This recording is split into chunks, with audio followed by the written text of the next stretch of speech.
Hello grade ones, it's story time, English story time, so sit back and relax and enjoy the story. This story's name is The Three Apples. 1, 2, 3. The apple tree stood in the orchard with the other trees, and all summer long it had stretched out its branches wide to catch the rain and the sun to make its apple grow round and ripe. Now it was fall, and on the apple tree were 3 great apples, larger than any other apples in the whole orchard. The apple tree stretched and reached as far as it could until the branch on which the 3 apples grew hung over the orchard. There were the 3 great apples waiting for someone to pick them, and as the wind blew through the leaves of the apple tree, it seemed to sing, "Here in the orchard are apples 3. Who uses one well shall a treasure see." One morning, Tom came down the lane that passed by the orchard wall. He looked longingly at the 3 apples, wishing that he might have one. Just then, the wind sang its song again in the leaves of the apple tree, and plump down on the ground, right at Tom's feet, fell one of the 3 apples. He picked it up and turned it round and round in his hands. How sweet it smelled! And how mellow and juicy it was!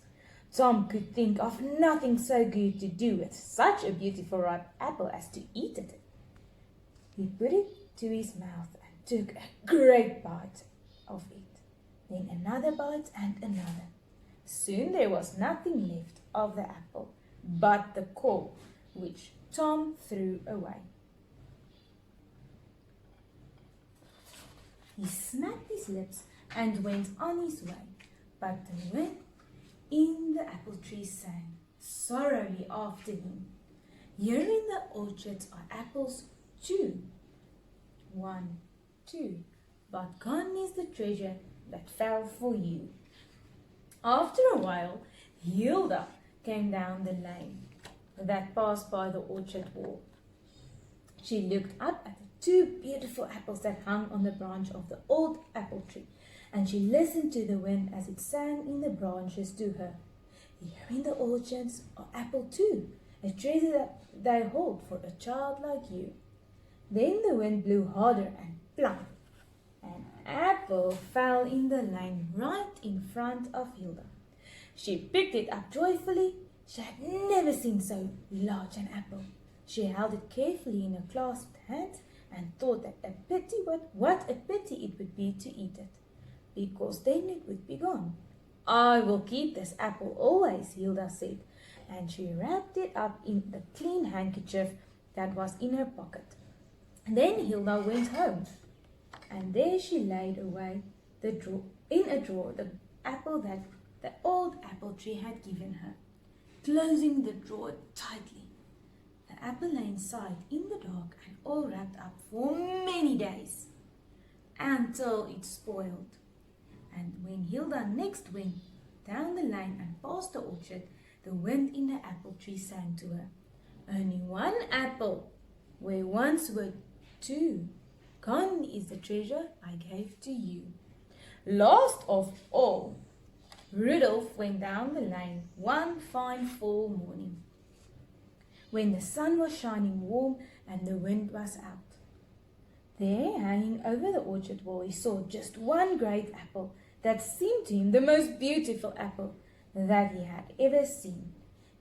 As he stood looking up at it, the wind in the apple tree sang to him, and it said, "Round and big on the apple tree, a wonderful treasure hanging, see."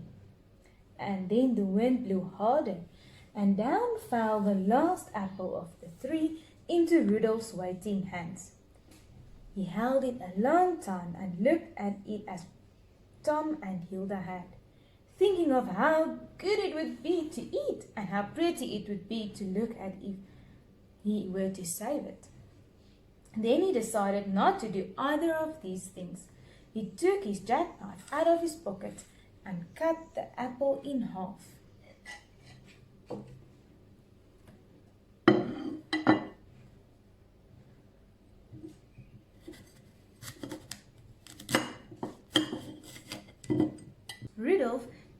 took out all the seeds and climbed over the orchard wall, holding them in his hands.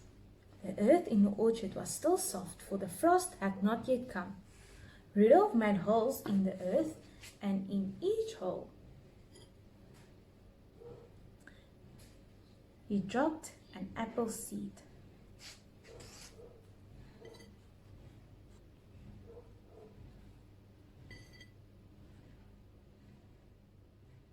Then he covered up the seeds and climbed back over the wall to eat his apple, and then go on his way.